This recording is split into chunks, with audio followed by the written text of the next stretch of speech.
네, 오늘 선물옵션 동시 만기의 경기도 모두 마무리가 됐습니다. 사실 이렇게 크게 또 확실하게 승리를 거둬줄지는 많은 분들이 예측하지 못하셨을 텐데요. 이런 가운데 막판에 힘을 내면서 확실한 승리를 양 경기에서 거두는 모습이었습니다. 선수들별로도 그동안에는 관심을 접어뒀던 2군으로 강등됐던 선수들의 활약이 대단했는데요. 과연 그 가운데서는 어떤 내용을 눈여겨보면 좋을까요? 오늘 해설에는요, 메리츠증권증권 광화문금융센터의 이익원 대리 모셨습니다. 안녕하세요. 네, 안녕하세요. 오늘 저희 스튜디오로 이동하시느라 막판에 폭죽 터지는 거 못 보셨을 거예요. 그렇죠, 네. 그렇죠. 저는 광화문 센터에서 거의 한 2시 30분, 40분 정도에 출발을 하면 여기 딱 맞게 도착하거든요. 네. 그 사이에 지수가 엄청 많이 올라와 있더라고요. 참 이게 사실 어느 정도 인위적인 수급은 시장에 조금 장기적으로 봤을 때는 부담스럽죠. 좀 부정적인 영향이거든요. 그럼에도 불구하고 고맙네요. 네, 맞아요. 이렇게 막판에 그런데 끌어올린 데 대해서 약간의 좀 부담으로 느끼시는 투자자분들도 게시판에도 좀 많이 올라오더라고요. 그리고 허 의원님이 원래 이렇게 만기를 좋아하시잖아요. 재미나셨죠? 예. 오늘 제가 아까 박수 쳤잖아요. 혼자 박수 쳤습니다. 예. 아까 막 88까지 올라가는데 정말 뭐 좋더라고요. 네. 팔자도 좀 많이 있었던 것 같은데요. 종가에는 지금 앵커님 말씀해 주신 것처럼 다 덜려놨어요. 지금 선물 보니까 12월물이 234까지 내려갔어요. 그러니까 지금 현물 쪽보다 3포인트 낮거든요. 그러면 1포인트가 한 코스피로 8포인트니까 마이너스 20에서 한 24까지는 낮다는 쪽으로 지금 모르겠어요. 종가에는 수급이 이제 정확한 수급은 아닐 수도 있는데 어쨌든 선물은 지금 12월물 확인해 보시면 아까 1940선하고 똑같아요. 종가에 한 20포인트 올린 거 그대로 다 데려다 놨습니다. 그러면은 또 만길에 대한 후폭풍 뭐 이런 얘기도 또 불가피할 것 같네요. 그럼 이렇게 또 이야기를 나누는 보는 가운데 오늘 라인업 또 선수들은 어떻게 구성이 돼 있을지 화면으로 먼저 보시죠.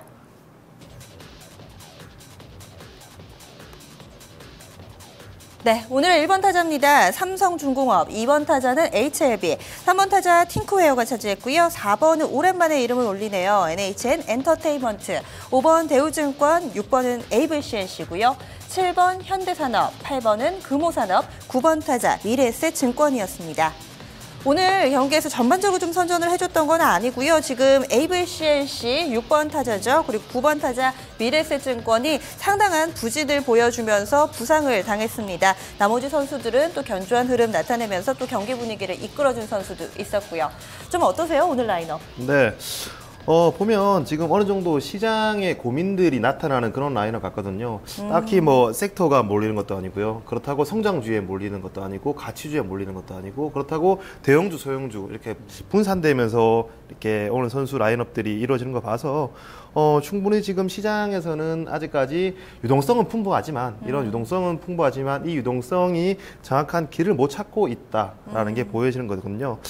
삼성중공업 같은 경우에는 뭐 충분히 차트상에서도 들어와라라고 얘기를 할 만큼 아주 매력적인 자리였죠. 그리고 앞서서 뭐 다른 그 전기전자라든가 자동차가 미리 바닥에서 올라가는 모습을 보여줬기 때문에 오늘 삼성중공업 같은 경우에는 이제 노조 이슈도 어느 정도 마무리되는 국면이기 때문에 조금은 유혹하는 그런 자리였다고 볼 수 있습니다. 네, 허 의원님은 좀 어떠세요? 예, 저도 조선주는 같은 견해고요. 그리고 증권주 이제 대우랑 미래에 들어와 있는데 뭐 둘이는 그냥 뭐 같은 한 몸인 것 같습니다. 그래서 같이 따로 움직임은 따로 나왔는데 그 이슈가 같이 좀 관통했던 것 같고요. 그리고 뭐 HLB나 팅크웨어 같은 종목도 오랜만에 좀 보여집니다. 그리고 에이블CNC는 이게 참 그러니까 사업은 정말 뭐 예측이 힘든 것 같아요. 그냥 뭐 A하고 B인가 뭐 그룹 2개 빼게 되면서 60개 매장이 지금 뭐 빠진다고 하는 그 재료 때문에 오늘 급락 나왔는데 좀 이런 부분 봤을 땐 주식이 좀 그렇구나 생각을 좀 하게 되고요. 또 현대산업, 금호산업 포함해서 뭐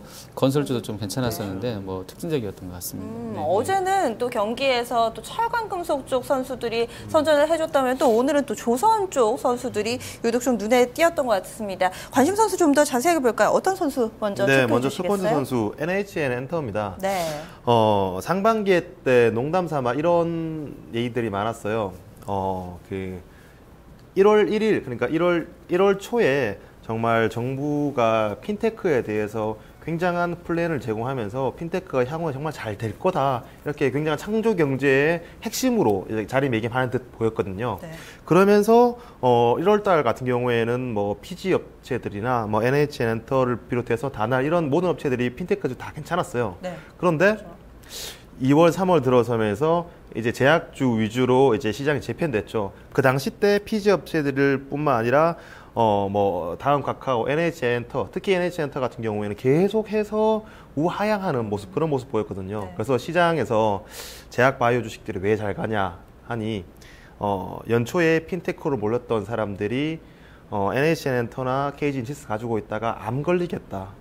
그런 바람 때문에 지금 이런 제약주들이 잘 간다. 이런 농담도 있더라고요. 네. 그만큼 사실 NH엔터 같은 경우에는 상당히 오랜 기간 시장에서 뭐 관심도 받았음에도 불구하고 주가가 성과를 못 보여준 뭐 그런 대표적인 뭐 종목인데요.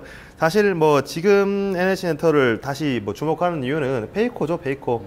근데 아직까지도 조금은 이르지 않나라 생각되는데 어쨌든 내가 정말 종목을 제대로 먹기 위해서는 이 회사를 꾸준히 관심 종목에 넣고 공부하고 추적해야지 2배, 3배 먹을 수 있거든요. 네. 이후에 들어오면은 종목을 50%, 뭐 40% 이 정도 매매밖에 안 됩니다. 네. 근데 종목을 정말 크게 2~3배 먹어보신 분들은 지금부터 조금씩 추적을 해야 된다라고 생각되거든요.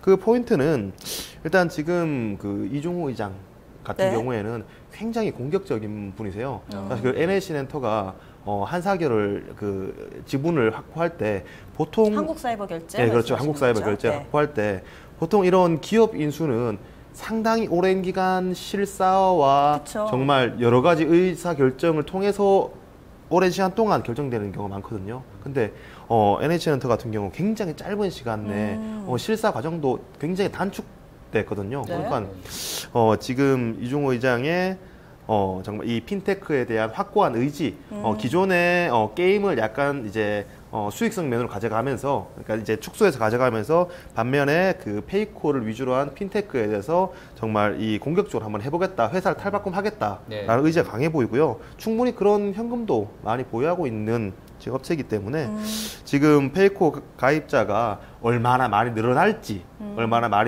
그리고 이 가입된 페이코 가입자로 인해서 향후에 NH엔터가 어떠한 비즈니스 모델을 창출하는지 이 2가지만 조금 유의해서 본다면 향후에 NH엔터가 돌아나갈 때 충분히 싼 가격에 잡을 수 있을 거라 생각됩니다. 네, 조금 더 이 관심 종목에, 관심 선수에 넣을 만한 그런 포인트다라고 좀 얘기를 해주셨는데요. 허 위원님의 관심 선수 볼까요? 네, 저는 대우증권 갖고 왔습니다. 네, 그러면은 미래세증권도 같이 좀 얘기를 묶어보면 되겠네요. 예. 뭐 개인적인 바람은 아침에도 말씀드렸는데 둘이 합치면 좋을 것 같아요. 왜요? 모양 이쁠 것. 이 정도 하나 덩치 되는 회사 하나 있어야죠, 한국에도. 커진 회사가 하나, 더 큰 회사 하나 나왔으면 싶고요. 그리고 자꾸 뭐 부동산하고 해외로 돌아다니시고 그러시는데 이제 내부도 좀 단도리도 좀 하시고 그래서 합치면 좋겠다는 생각은 개인적으로 좀 해봤고요. 대우증권도 저는 뭐 여러 가지 이제 개인적인 이야기도 있는 회사입니다만 어쨌든 뭐 업계 예전에 1등이었었는데 NH가 이제 합쳐서 나오게 되면서 약간은 밀려났는데 그래도 대우증권 같은 경우에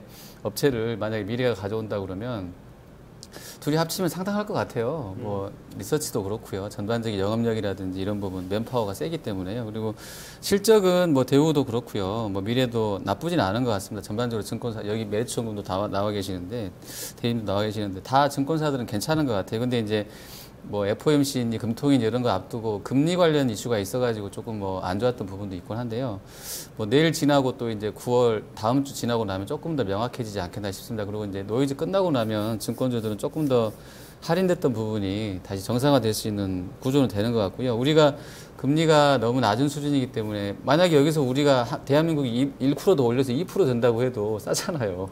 그러니까 좀 더 주식을 할 수 있는 여건들은 계속 있는 것 같고요. 그리고 이제 매물로 나왔는데 뭐 지금 나오는 게 한국도 하고 싶다고 그러고 한투도 하고 싶다고 그러고 KB도 뭐 네, LIG는 세게 안 건드리고 이쪽 하고 싶다고 그러고 시틱도 있잖아요. 예, 중국 중신증권도 한번 해본다고 하고 하니까 이러면 단가는 올라갈 수 있는 것 같고요. 산은에서는 좀 이렇게 재면서 팔 수 있는 구조가 될 수도 있을 것 같아서 다행이에요. C틱이 안 들어왔으면 좀 재미없을 뻔했는데 C틱이 들어오게 되면서 내수, 그러니까 우리 국내 증권사들끼리 세게 좀 가격을 붙일 수 있는 재료가 된 것 같아서요. 대우한테는 좀 좋지 않나, 좋은 재료 아니겠는가 싶습니다. 네. 네, 이 대리님은 좀 어떻게 보세요? 아무래도 네. 업계에 계시는 입장에서 조금 더 다른 시각도 있을 것 같아요.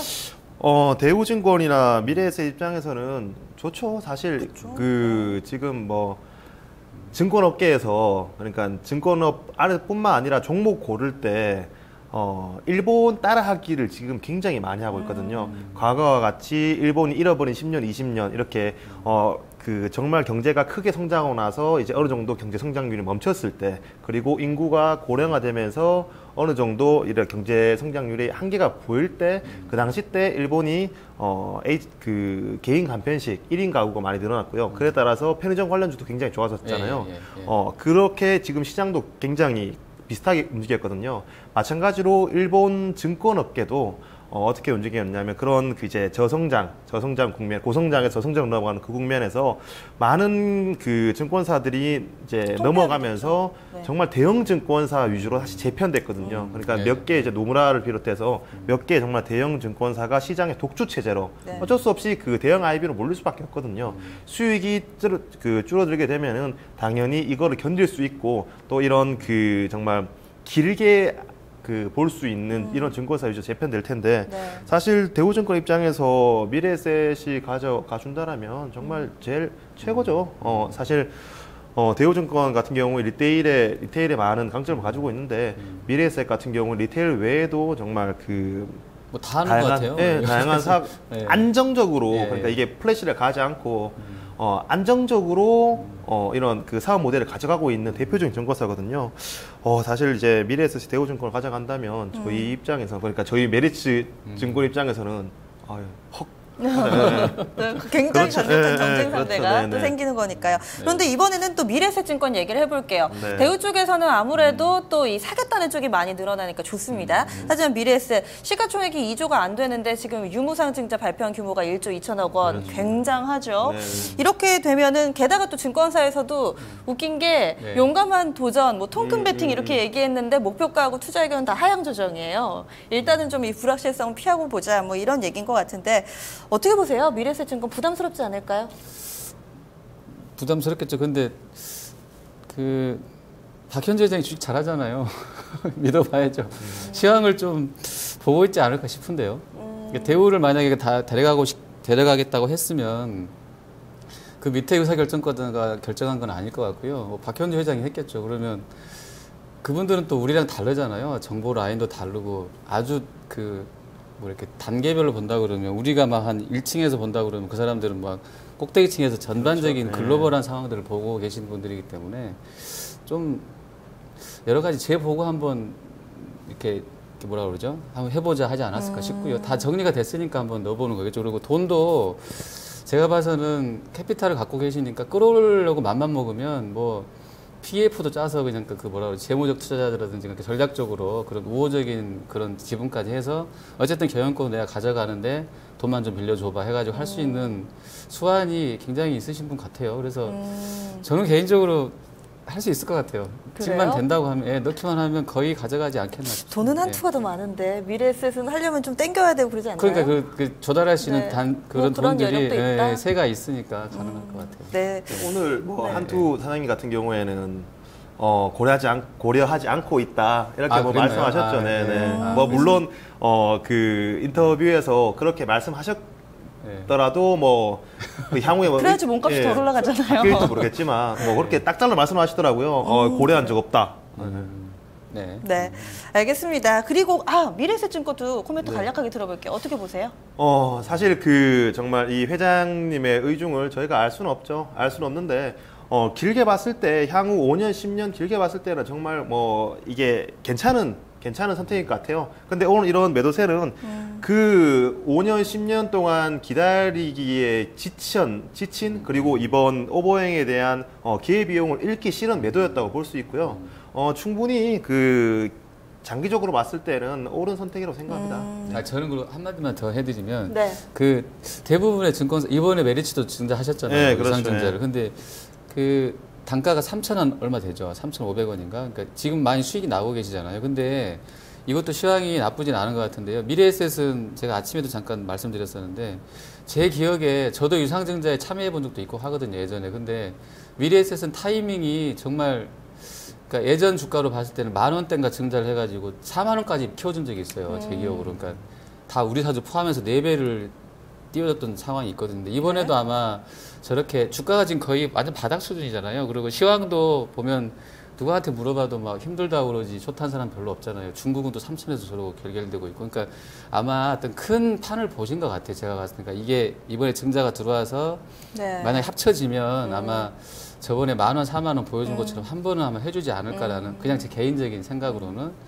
그런 어떤 시황이 짜지지 않을까 좀 기대감을 가져봅니다. 아니, 네. 저렇게 큰 손들이 움직였다는 건 뭔가 좀 있을 것 같거든요. 일단 좀 네. 급락을 하긴 했는데 위쪽에 그 가능성도 타진하는 목소리가 있네요. 그리고 마지막 선수 팅크웨어는 간략하게만 볼까요? 아, 네. 일단 이 친구의 기존의 주가를 굉장히 발목을 잡고 있었던 부분이 그 오버행 이슈였거든요. 네. 이 오버행 이슈 부분이 지금 해소 국면에 들어섰습니다. 그러면서 이제 2분기 실적이 그 시장 기대치 비해서 정말 50% 이상 컨센서스 상회하면서 정말 좋은 모습 보여줬었거든요. 제가 이제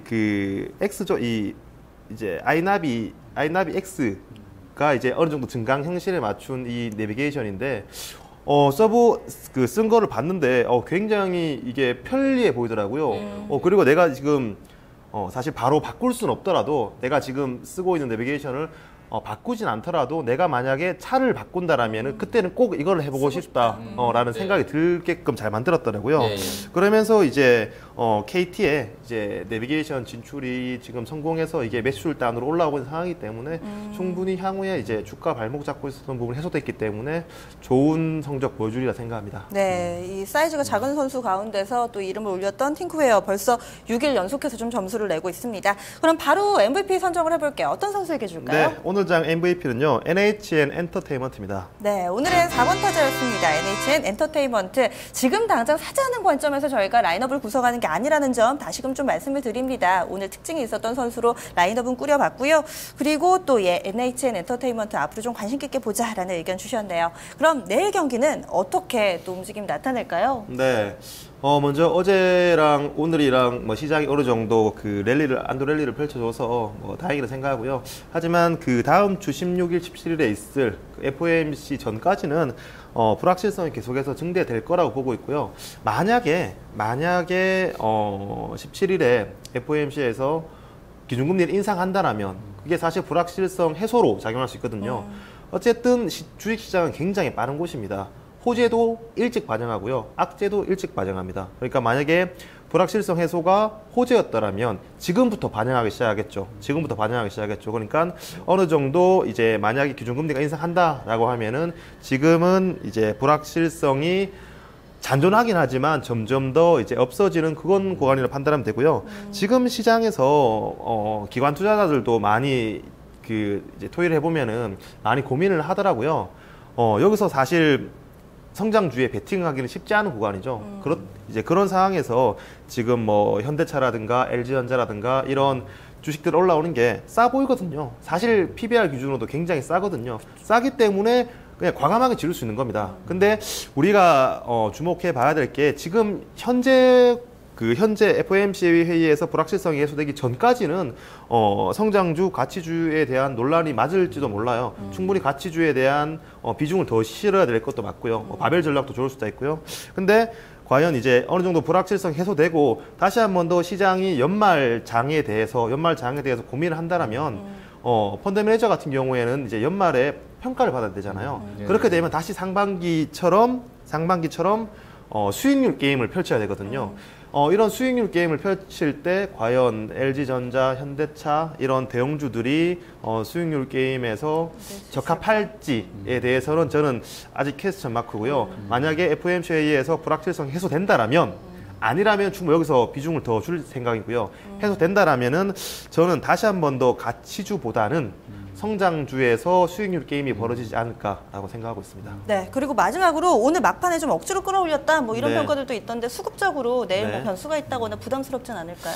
약간 부담스럽죠. 그 시장에서 인위적인 거는 이제 수급적인 거는 분명히 돌아갈 수밖에 없습니다. 근데 뭐 그렇더라도 뭐 불확실성이 해소된다라고 지금 시장에 너무 과도하게 위기설이 퍼졌잖아요. 네. 사실 위기란 것은 정말 대폭락이란 것은 우리가 대처를 안 하고 정말 예상을 못했기 때문에 크게 하락하는 거거든요.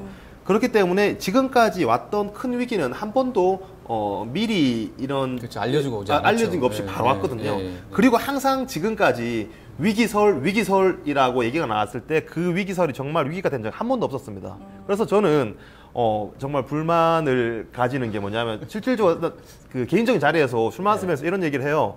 뭐 그 중국 지수가 3,000 간당 할 때 2,500포인트 간다라 뭐 이렇게 말씀하시는 예, 분이었어요. 예, 예. 아니 그럼 그거를 4,000포인트 때 얘기하지 왜 이제 와서 얘기하냐고. 빠지고 그리고 나서. 야 9월 위기설이다 위기다. 아 그러면은 너 주식 다 팔았냐. 그리고 그 어쨌든 위기에 대한 컨빅션이 강하면은 하락 배팅 했냐? 네. 아니거든요. 아니라는 거죠. 또. 말만 그렇게 네, 그렇죠. 그러니까 저는 이런 그 예고된 위기설은 없다. 네, 말씀드리겠습니다. 두 분이 네. 좀 격하게 공감을 하시는데요. 저희 오늘 라인업 좀 간략하게 들어볼게요. 화면으로 공개합니다. 네, 클린업 트리오입니다. 발표해 주시죠. 네, 다원시스고요. 두 번째 선수는 인트론 바이오, 마지막으로 LG전자 꼽겠습니다. 쭉 묶어서 꼽아주신 이유 좀 들어볼게요. 네, 먼저 지금 어느 정도 다 그 다원시스나 LG전자 같은 경우 안정적인 친구들을 데려왔고요. 다원시스는 시장에서 독보적인 기술력을 바탕으로 계속해서 그 안정적인 수주원을 미리 확보해놨기 때문에 시장에 비해서 이렇게 크게 흔들릴 이유는 없었다. 뭐 만드는 회사인가요? 이 친구 에너지원 만드는 회사죠. 핵융합 에너지원. 그러니까 아이언맨 보면 가슴에 있는 그런 수소 에너지원, 핵융합 에너지원이 생각하시면 됩니다. 네, 나머지 두 선수는 간략하게 들어볼게요. 인트론 바이오는 주가가 계속 빠지는데 네. 기관들은 계속해서 우상향하면서 주식을 모으고 있더라고요. 이유에 대해서 조금 더 연구를 해보고 탐방을 가봐야 되겠지만 관심 가져봐도 될 만한 그런 종목이 생각되고요. 마지막 LG전자는 바벨 전략을 쓰시는 분들은 성장주에 베팅했고 가치주에 베팅한다면은 충분히 지금 저 PBR 종목이기 때문에 어느 정도 포트폴리오 해지종으로 가져갈 만도 된다라고 말씀드리겠습니다. 네, 알겠습니다. 어제 오늘 우리 경기 승리를 좀 맛봤는데요. 내일도 이길 것이다 라고 확신을 가지고 얘기하기는 조금은 힘듭니다. 이런 분위기 속에서 또 선수들 꼭 잘 골라줘 보시기 바라고요. 중국에서는 현재 상해 종합지수가 다시금 낙폭을 키웁니다. 1.5% 정도 하락 흐름 보여주고 있습니다. 집중 골든타임 준비한 내용은 여기까지입니다. 내일 뵙겠습니다. 고맙습니다.